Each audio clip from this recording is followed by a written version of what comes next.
베드로와 요한이 유대인의 기도 시간에 맞추어서 예루살렘 성전을 찾았습니다. 그곳에 있는 유대인들에게 복음을 전하기 위함이었습니다. 그들이 성전 안으로 들어가기 위해서 예루살렘 성전 문들 가운데에 가장 아름다운 미문을 막 통과하려 할 때였습니다. 그 미문 앞에 앉아있던 거린이 베드로와 요한을 보았습니다. 날 때부터 안전뱅이였던 그 거린은 특별한 의미를 두고 베드로와 요한을 본 것이 아니었습니다. 단지 자신의 시야에 베드로와 요한이 들어왔기에 아무 의미도 없이 A도 힘벌건 눈으로 평소처럼 기계적으로 올려다보며 국어를 청했을 뿐입니다. 이에 베드로와 요한이 안전뱅이 거지 앞에 멈추어 섰습니다. 그리고 그 거지를 아테니조 했습니다. 거지는 그들을 건성으로 쳐다보았는데 베드로와 요한은 그 거지를 응시한 것입니다. 그리고 베드로가 그 안전뱅이에게 자신들을 블레포할 것을 요청했습니다. 건성으로 쳐다보지 말고 초점을 맞추라는 의미였습니다. 이에 안전뱅이가 자세를 가다듬으며 에페코, 온 시선을 베드로에게 집중했습니다. 안전뱅이를 응시하는 베드로의 시선과 베드로에게 온 시선을 집중한 안전뱅이의 시선이 불을 튀기듯이 서로 맞부딪혔습니다. 그 순간에 베드로가 안전뱅이 거지의 눈을 들여다보면서 말을 했습니다. 은과 금은 내게 없거니와 내게 있는 이것을 네게 주노니 나사렛 예수 그리스도의 이름으로 일어나 걸어라. 그리고 베드로는 자신의 손을 뻗어 안전뱅이 거지의 오른손을 잡아 일으켰습니다. 태어난 이래 한 번도 일어서 본 적이 없었던 그 안전뱅이는 자신의 오른손을 잡은 베드로의 손을, 아니 베드로 속에서 역사하시는 예수 그리스도를 의지하고 일어섰습니다. 평생토록 뒤틀려 있던 안전뱅이의 생명이 예수 그리스도 안에서 회복되는 순간이었습니다. 생각하면 할수록 감동적인 장면이 아닐 수 없습니다. 우리는 여기에서 한 가지 본질적인 질문을 제기하게 됩니다. 그날 그 안전뱅이 거지가 베드로와 요한에게 요구했던 것은 돈이었습니다. 평생 구걸로 연명했던 그 거지가 베드로와 요한에게 큰 돈을 요구했을 리가 없었습니다. 그가 요구한 금액은 고작 동전 한 잎이었을 것입니다. 만약 그 순간에 베드로의 주머니에 돈이 있어서 동전 한 잎을 던져주는 것으로 그쳤다면 어떻게 되었겠습니까? 그날 베드로와 요한의 주머니가 두둑해서 안전뱅이 거지가 상상치도 못한 금전 한 잎을 인심 쓰듯 던져주었더라면 어떻게 되었겠습니까? 뜻밖의 횡재에 안전뱅이 거지는 감격하고 감사하면서 모처럼 진수성찬으로 포식을 했을런지도 모르겠습니다. 분명히 한순간은 즐거웠을 것입니다. 그러나 그 이후에는 어떻게 되었겠습니까?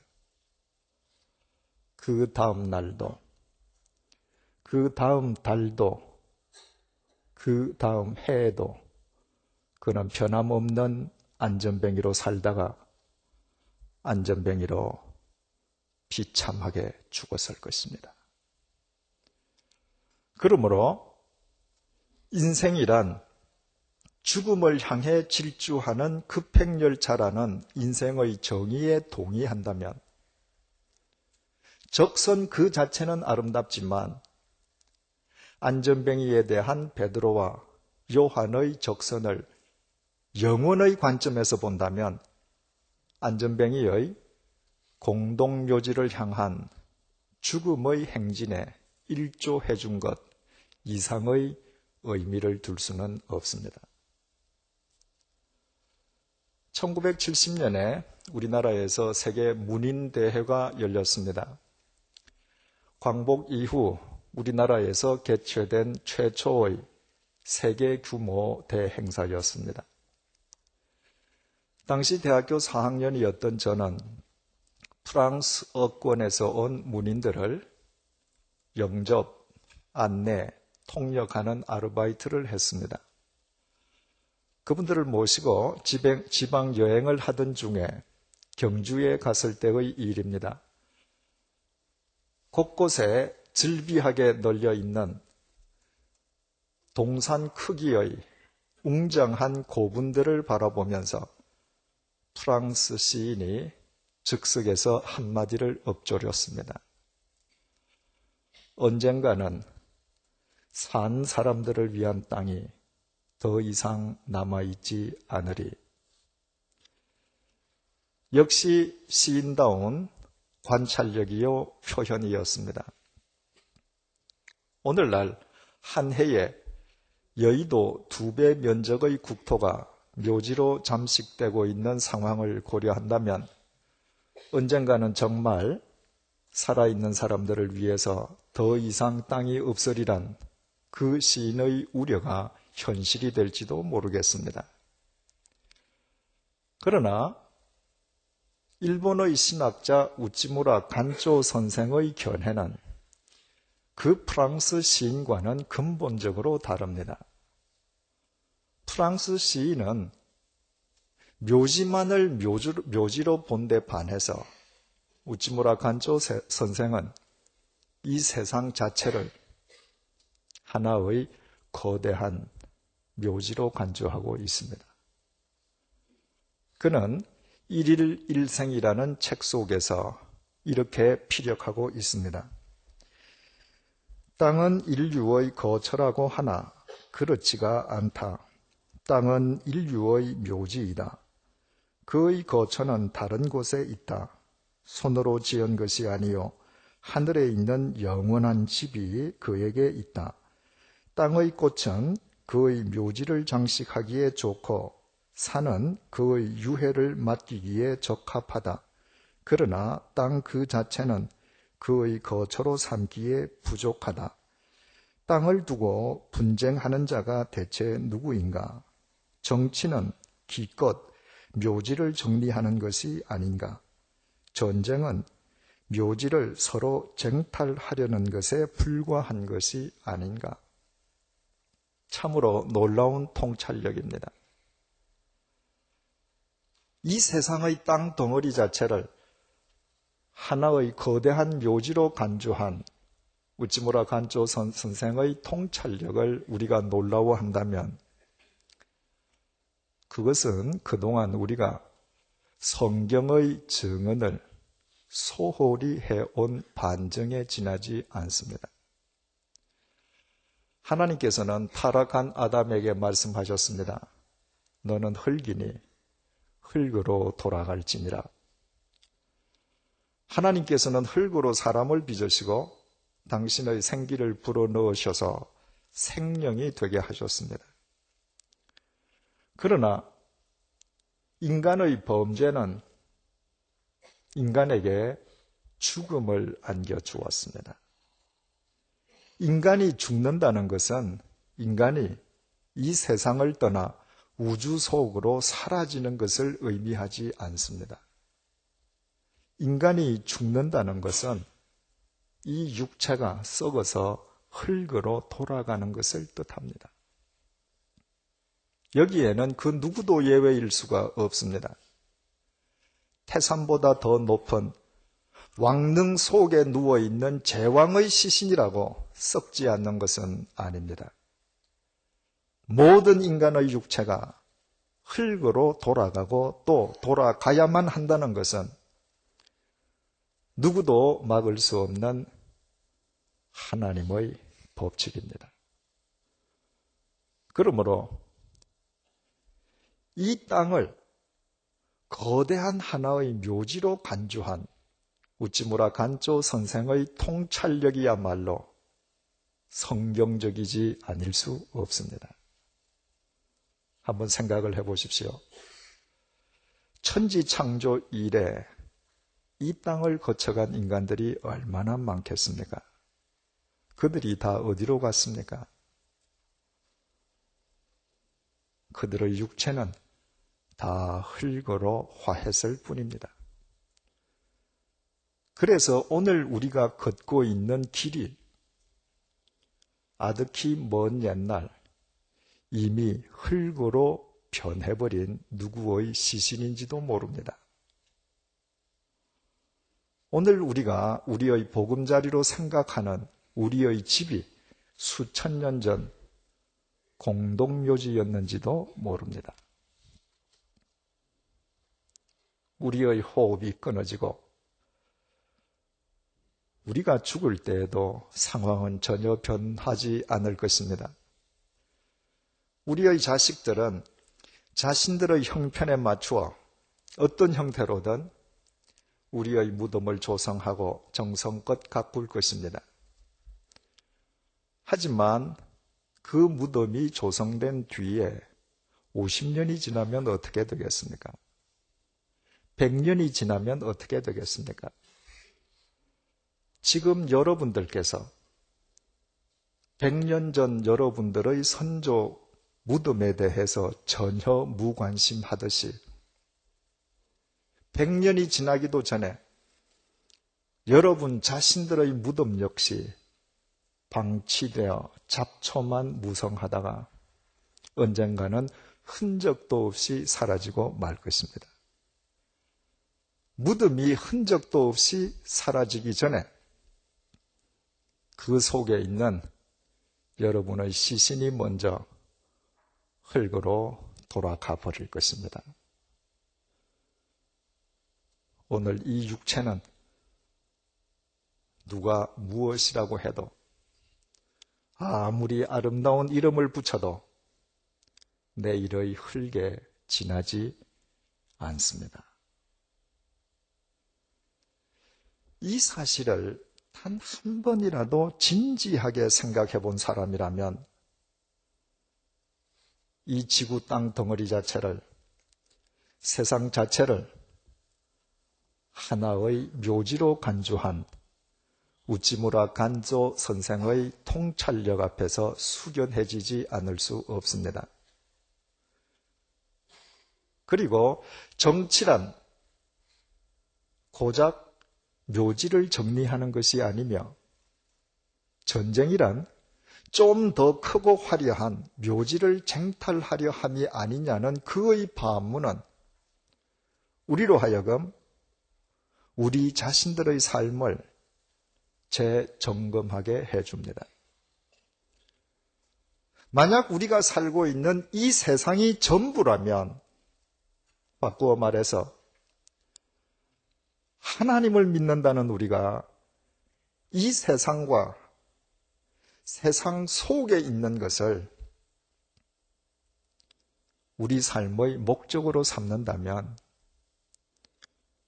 우리가 이 세상에서 아무리 많은 것을 지니고 우리 자신을 아무리 아름답게 가꾼다 한들 결국 그것은 우리 자신들의 죽음과 묘지를 치장하는 일일 뿐이지 않겠습니까? 언젠가는 방치되다가 종국에는 형체도 없이 사라져버릴 무덤을 치장하기 위해서 단 한 번의 기회밖에 없는 우리의 인생을 전력 투구한다면 그보다 더 어리석고 허망한 인생이 어디에 있겠습니까? 그래서 베드로는 안전뱅이 거지에게 은과 금은 없거니와 라고 말을 했습니다. 이미 말씀드린 것처럼 그날 거지가 베드로와 요한에게 요구한 것은 결코 금전이나 은전이 아니었습니다. 동전 한 잎에 지나지 않았습니다. 만약 그 순간에 베드로의 주머니가 정말 비었다면 베드로는 형제여, 내게는 동전 한 잎도 없습니다. 이 대답이면 충분했을 것입니다. 그런데 왜 베드로는 단위를 100배 이상 수백 배를 높여서 동전을 구하는 그 거지에게 굳이 은과 금이 없다고 답을 했겠습니까? 그 해답은 계속되는 베드로의 답변 속에서 찾아볼 수 있습니다. 은과 금은 내게 없거니와 내게 있는 이것을 내게 주노니 나사렛 예수 그리스도의 이름으로 걸어라. 베드로는 자신에게 은과 금이 없다는 것을 구실 삼아 그 거지를 외면하지 않았습니다. 베드로는 은과 금 대신에 그 불쌍한 거지에게 꼭 주고 싶은 것이 있었습니다. 베드로는 그것을 지시대명사 투토를 사용해서 내게 있는 이것이라고 강조했습니다. 베드로에게 있는 이것이란 예수 그리스도였습니다. 베드로는 그 불쌍한 거지에게 금과 은으로 대변되는 세상을 주려 하지 않았습니다. 세상은 묘지일 뿐이요, 그 속에 있는 모든 것은 묘지의 부속품일 뿐이기 때문입니다. 베드로가 그 불쌍한 거지에게 주기를 원했던 것은 예수 그리스도였습니다. 예수 그리스도의 생명을 그에게 주기를 원했습니다. 예수 그리스도의 생명을 지닌 자만 그의 코끝에서 호흡이 멈추는 순간 거대한 묘지인 이 세상을 넘어 하나님의 나라에 입성할 수 있을 뿐만 아니라 그의 육체가 이 세상 속에서 흙으로 썩어지는 순간에도 하나님 안에서 영원한 생명을 누릴 수 있기 때문이었습니다. 그래서 베드로는 안전뱅이 거지에게 예수 그리스도의 이름으로 일어나 걸으라고 촉구했습니다. 그러나 이것은 정확한 번역이 아닙니다.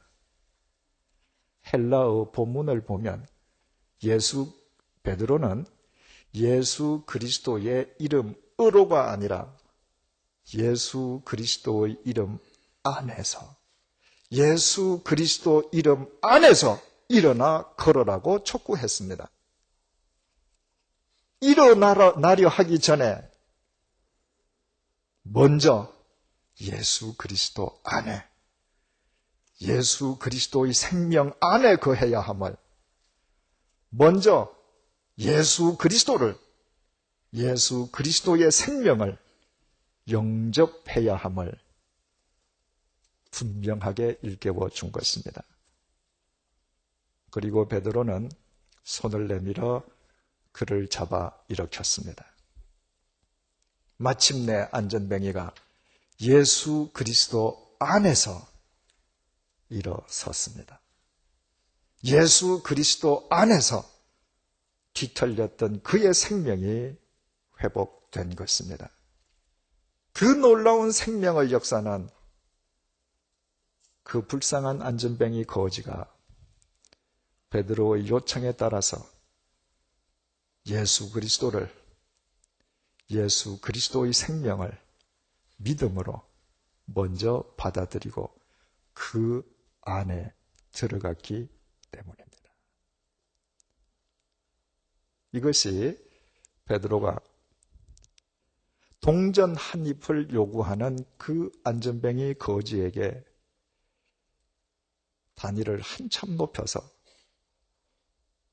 은과 금은 내게 없거니와 라고 대답한 진정한 까닭이었습니다. 지금부터 베드로가 안전뱅이 거지에게 주려고 하는 예수 그리스도 안에 있는 그 생명은 이 세상의 그 어떤 은금 보화로도, 아니 세상을 송두리째 준다 할지라도 결코 돈으로 살 수 없는 보배 중의 보배였기 때문입니다.